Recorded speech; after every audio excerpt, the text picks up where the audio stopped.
Hello, everybody, and welcome to the top 5 new comics for September 24th of 2025. I am, as always, Chris, and I'm really excited.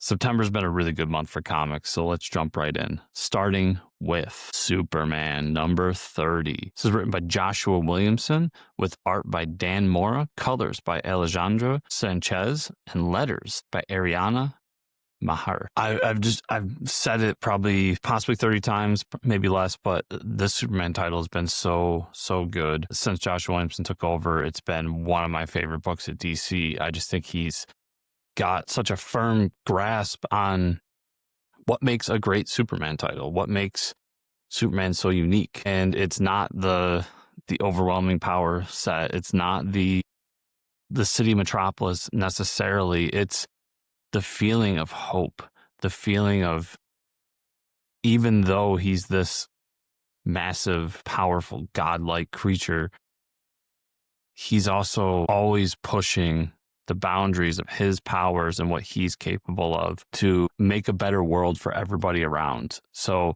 I think he's done a fantastic job of this. In this most recent arc, we've got the Dark Legion of superheroes. We got a little bit of Booster Gold coming back to the DC universe. I feel like we're getting a Legion reboot coming out of this and leading up to DC KO, which I'm really excited for as well. It just all around looks like it's going to be great time. So I'm really enjoying this book, and I hope more people are checking it out. After that, I have Immortal Legend Batman number 2. This is written by Kyle Higgins and Matt Gromm, with art by Dan Mora and Erica DeRusso, with colors by Tamra Bonvillain and Igor Monti. I was surprised at what I saw, at least in my local community and online, with the Immortal Legend Batman. I loved that first issue. I thought it was really good. It was this sci-fi Power Rangers-esque version of Batman with a really cool twist at the end of it. Really cool twist for what the story was as well. And to see that we're going to get further into this, I don't know if I should spoil it or not. I'm not going to spoil it, but who the villain is correlates to something happening in a recent Batman book, and it's done better. And I just really enjoyed. I mean, for me too, I'm a sucker for Elseworlds, I'm a sucker for sci-fi, and I'm a sucker for Batman. So of course this was a book I was going to really enjoy. And I just think that Kyle Higgins, Matt Gromm, and the entire crew here did a phenomenal job in that first issue. And let's see if they can keep it going with issue 2. After that, I've Godzilla Destroys the Marvel Universe number 3. This is written by Jerry Dugan, with art by Paco Medina and Javier Garron. It's the X-Men's time. So we've seen each issue, just different battles, different Marvel superheroes trying to save New York City from this giant menace that is Godzilla. And Godzilla just keeps taking them out one by one. We've seen things that happen of a possible future where Godzilla wins and the heroes are still trying to figure it out. We've seen the Avengers, the new Avengers, all these different characters trying to go after Godzilla and take him down with no success. With this issue, we get to see what the X-Men have in store. What I like about this is, while the Godzilla versus books were a ton of fun, and I just, if you didn't pick them up, I'm sure there's a trade out there right now. Go pick them up. It's a blast. But those were more insular, one and done stories. And as much as we all enjoy those types of stories, and I personally call for them more often, what makes this different, unique, and special is that we're doing a similar thing and telling different stories with different characters, almost one and done,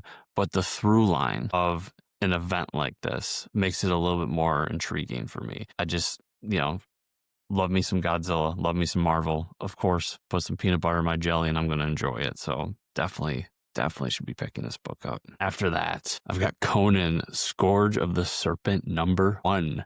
This is written by Jim Zub, with art by Ivan Gill and colors by Juan Canola. I mean, I've said it before, but I'm a recent fan of Conan. When he came back to Marvel is when I really started to pick him up and take him more seriously. Obviously, I love those movies back in the day, and I had some connection to the character, but not on a fandom level as I have in the past, let's say 5 years.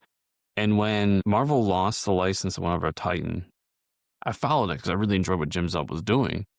I just think that Jim Zub and everybody at Titan has been doing such a phenomenal job with the character, building out these great stories, telling. The ongoing book is phenomenal, just great swords and sandals, fantasy style comics, with the Savage Sword of Conan book just being a phenomenal anthology style book where we get different creators taking on the character. it's just been phenomenal. And last year they did a event much like this, and I just thought it came out fairly well. I mean, they did a lot with different characters inside the mythos of Conan and all the different characters they added into it.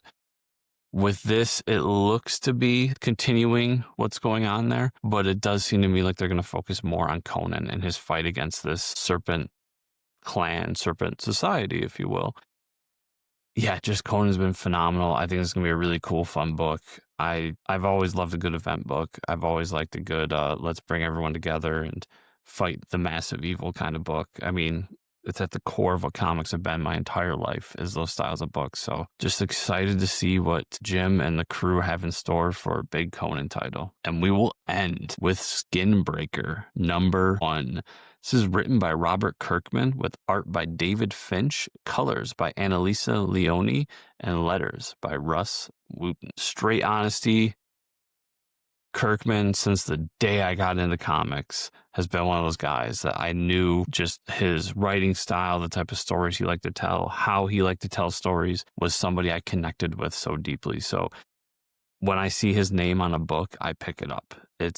It doesn't matter what the book is about. It doesn't matter what the artist is. I'm picking up a Robert Kirkman book. These long boxes behind me are full of Robert Kirkman books. So I'm a huge fan and have been for a long time. I credit Walking Dead with getting me back into comics and being the book that really showed me that, oh my God, this long form storytelling is something special and unique, and just built a passion that has continued with me throughout those years into my adult life. So to see him do a book like this, 8-issue miniseries with one of the best artist in the business, David Finch, a guy he's been chasing for a long time. It seems like that book that's going to be a really cool special title that could grow into something more, but let's see where these 8 issues go. I mean, not much to say about what the book is about, because honestly, I haven't spoiled too much for myself on it other than to see the images. It seems like we've got a warlike faction. There's obviously some sort of conflict that's going to break off here. Things that happen possibly on alien planet, possibly the whole idea of warring old school tribes coming together. There's just a lot of cool things that happen here. But for me, the reason it breaks into one of my top 5 is the addition of David Finch. David Finch is a guy who I discovered reading his stuff at DC, just fell in love with his art style. Everything he does is just phenomenal. He obviously, at this point in his career especially, has a sense for design, for how he wants to draw his comics and how he wants them to flow. And to see these two giants come together, I think is going to be the talk of the town for the next 8 months, 9 months, however long it takes us to get through this book. Yeah, really excited about this one. This is going to be my top off the stack when I get home Wednesday. This is the book that I want to know what's going on. I want to see, is this going to be something that I'm going to be excited about for 8 straight issues, all those types of things. And it's always great, #1 to have on the top 5. So everybody, that is everything I have for you this week. Thank you so much for watching.